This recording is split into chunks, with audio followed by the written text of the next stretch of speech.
پھر آدمی یہاں وہاں ادھر مختلف راستے. ابھی اس وقت انٹرنیشنل لیول کی منڈیاں ہیں تجارت کی, مارکیٹنگ ہے پوری, آن لائن اور آف لائن ہیں سارے. اس کے مسائل آج کل پیش آتے ہیں, علماء سے فقہاء کے پاس جاتے ہیں, وہ اس کے حکم بتاتے ہیں. تو وہاں تک جانے کی ضرورت کیا ہے جب یہاں لوہا بیچ کے, لکڑا بیچ کے, کپڑا بیچ کے, زمین بیچ کے, مکان بیچ کے, دکان بیچ کے, سبزی ترکاری بیچ کے سیدھا حساب ہو رہا ہے, حلال روزی مل رہی ہے. اور شام کو مسجد میں عصر مغرب عشاء کی آرام سے نماز جماعت کے ساتھ پڑھے آگے, اور رات کو ٹائم پر گھر جا کے سو جاوے.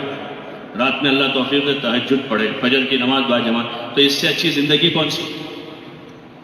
حضرت حکیم الامت رحمۃ اللہ علیہ, ہمارے بزرگوں میں بڑے عالم گزرے ہیں, مولانا تھانوی رحمۃ اللہ علیہ, ان کا ایک رسالہ ہے حلال مال. اس میں وہ لکھتے ہیں کہ جن لوگوں کو بقدر کفاف روزی میسر ہیں ان کے لیے عبادت میں لگنا افضل ہے تجارت کرنے سے, یعنی حلال تجارت سے. کہ جن کو روزی روٹیاں میسر ہیں, یعنی خرچہ نکل جاتا ہے, اور اب ان کے پاس وقت بچتا ہے تو کیا کرے وہ, تو وہ مشورہ دیتا ہے کہ ان کو عبادت میں لگنا افضل ہے, کیونکہ اس میں لگیں گے وہاں تو مشغول ہو جائیں گے, نمازوں کی تقاضے جائے گی, تکبیر اولیٰ جائے گی, جماعتیں چھوٹے گی, ذہن مشغول رہے گا, اور روزی روٹی کا مسئلہ نہیں ان کو, بقدر کفاف میسر ہے. عبادت مقصد زندگی ہے, لیکن وہ سمجھ نہیں ہے. وہ سمجھ تو آدمی کو دوسری سوچتی ہے پھر, اور آدمی ایسے راستوں پر جاتا ہے جو اللہ کو ناراض کرنے والے ہوتے ہیں. کمانے میں بھی, خرچ کرنے میں, کمانے میں بھی کہ اللہ نے دیا ہے تو مزید اور کمانے کی شکلیں بنا کر آدمی اطمینان کی عبادت نہیں کر رہا, دوڑ بھاگ. بقدر کفاف میسر روزی والے بھی دوڑ کے ہوئے آ رہے مسجد میں, اور مزدوری کرنے والا بھی دوڑ کر آ رہا کہ بھئی جس کو آرام کی روزی کھانی ہے, روز 4-5 گھنٹے کام کرنا ہے, وہ بھی عصر میں مغرب میں آستینیں چڑھاتا ہوا بھگتا ہوا اقامت ہو رہے پیشاب خانے میں جا رہا ہے, حالانکہ اس کو روزی روٹی کا کوئی مسئلہ ہی. یہ تو آرام سے 5 نمازیں اذان سے پہلے مسجد میں آ کر فضیلت والی نماز پڑھ سکتا ہے, کوالٹی بنا سکتا ہے اپنی نماز کی, کہ عام مسلمان کے مقابلے میں وہ اچھی نماز بنا سکتا ہے کہ اذان سے پہلے مسجد آ سکتا ہے, تکبیر اولیٰ کے ساتھ پہلی صف میں پڑھ سکتا ہے, خشوع و خضوع کے ساتھ پڑھ سکتا ہے, نماز سے پہلے کی سنتیں پڑھ سکتا ہے, انتظار صلاۃ کر سکتا ہے, اذان اقامت کے درمیان دعا مانگ سکتا ہے, نماز کے بعد دعا مانگ سکتا ہے, تسبیح فاطمی پڑھ سکتا ہے. اتنی فضیلتیں اس کو حاصل ہو سکتی ہیں, لیکن چونکہ وہ مال کی ہوس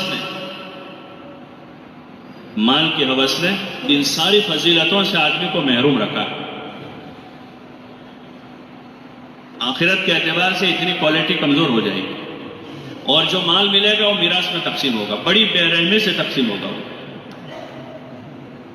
وہ سارا میراث میں جائے گا.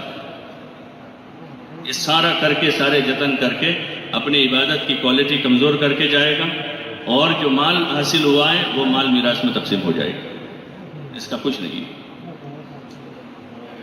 عقل مندی کی بات یہ ہے, عقل مندی کی بات یہ ہے کہ آدمی دین کی طرف متوجہ ہو اور اللہ کی مدد کا مستحق بننے کی کوشش کرے ہر حال میں, کہ میں اس کی مدد کے سائے تلے رہوں ہر حال میں. تو پھر ڈرنے کی ضرورت نہیں ہے. روزی تھوڑی ہے, گھبرانے کی, اللہ اس میں برکت کر دے, تھوڑی روزی میں برکت کرے. حالات جیسے بھی ناسازگار ہیں, ان حالات میں خدا ایسے حفاظت کرے گا جیسے ابراہیم علیہ السلام کی نمرود کی آگ میں حفاظت, جیسے موسیٰ علیہ السلام کی فرعون کی سلطنت میں اس کی حفاظت, سلطنت فرعون کی تھی, موسیٰ علیہ السلام کی حفاظت کی اس کی, اور اسی کے محل میں پرورش کروائی بچپن میں. سلطنت اس کی تھی جس نے طے کر لیا تھا کہ موسیٰ کو پیدا نہیں ہونے دینا, اگر ہو گیا ہے تو اس کو قتل کرنا. پرورش اسی کے محل میں ہوئی. یہ قدرت ہے اس کی. تو اس قدرت والے کو ساتھ میں رکھنا ہے, اس کا ساتھ نہ چلا جائے, اس کی مدد سے ہم دور نہ ہو جائیں. اس کے لیے یہ راستہ ہے جس کی تعلیم اللہ ہی نے دی, کہ ایمان اور اچھے عمل, تاکہ اللہ کا وعدہ ہمارے ساتھ ہے. اور صرف روزی روٹی کا مسئلے کا حل نہیں ہے, صرف ہماری 2-4 پریشانیوں کا مسئلہ نہیں ہے, پوری انسانیت کا مسئلہ, پوری انسانیت کا مسئلہ. پورے عالم کا مسئلہ ہے، خالی ہماری گلی محلے کا مسئلہ نہیں۔ اس وقت ہم دیکھیں کہ بہت زیادہ اگر مفکر شمار ہو تو بھائی گلی کی فکر کرتا ہے کہ گلی میں راستہ بن جاوے، بجلی کا تار آ جاوے، کیونکہ بہت یعنی آدمی بڑا فکر مند ہے، بہت درد دل ہے اس کے پاس کی اتنی فکر۔ اس امت کو تو برپا کیا گیا ہے عالم کے لیے، انسانیت کے لیے۔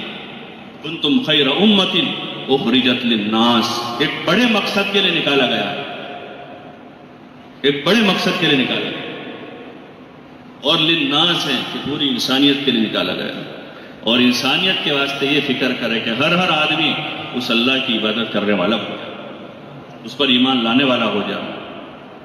جب وہ اس پر ایمان لائے گا، اس کی عبادت کرے گا، تو اللہ تعالیٰ دنیا کا نظام ایسے لوگوں کے سپرد کرے گا جو انصاف کرنے والے، جو لوگوں کے ساتھ خیرخواہی کرنے والے ہوں،